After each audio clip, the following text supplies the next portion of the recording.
The Prophet ﷺ, people were rude to him. The desert Arabs were rude to him. And he never returned their rudeness with rudeness. He smiled in their faces. He returned their bad manners with good character. And this is what he taught us to do with people. And we have to, it's mujahada, we have to struggle. The sabr is in sadmat al-ula.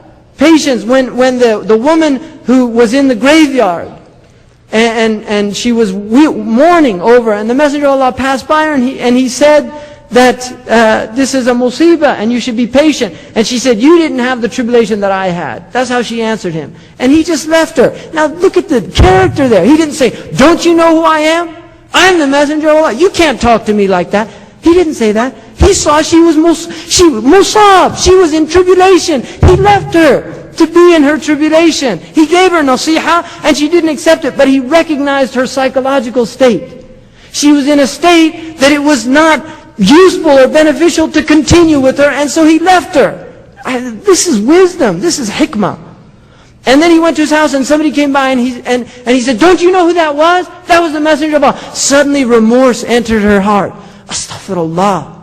And she went to his house and knocked on the door. Ya Rasulullah, I didn't know it was you.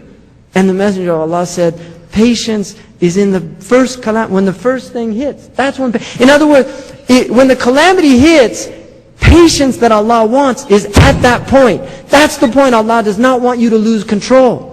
That's the point to take. It's not when it's all over you say, oh, please forgive me. I didn't mean to punch you after you said that to me. You know, I'm sorry. No, it's to stop. I'm not going to punch him because he's a Muslim. Right? I'm not going to do that. I'm not going to engage. And that is mujahada. That is learning to suppress the nafs for the sake of Allah subhanahu wa ta'ala. Because we're here for Allah. We're not here for, and this is ikhlas. To do it for Allah's sake. Really, to do this for Allah's sake. To forgive your brother for Allah's sake. To forgive your sister for Allah's sake. Not for them. To do it for Allah subhanahu wa ta'ala. Really. There's people in here that haven't talked to their brother or their sister, or some of them to their mothers and their fathers. Don't be that person.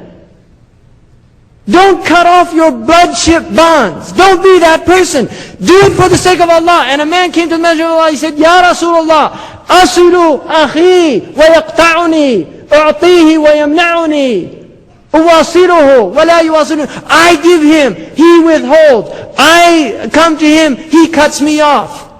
What should I do? He said, that is Sidat al-Rahm. That what you're doing is the right thing, and continue to do it even though he's cutting you off. That's Islam.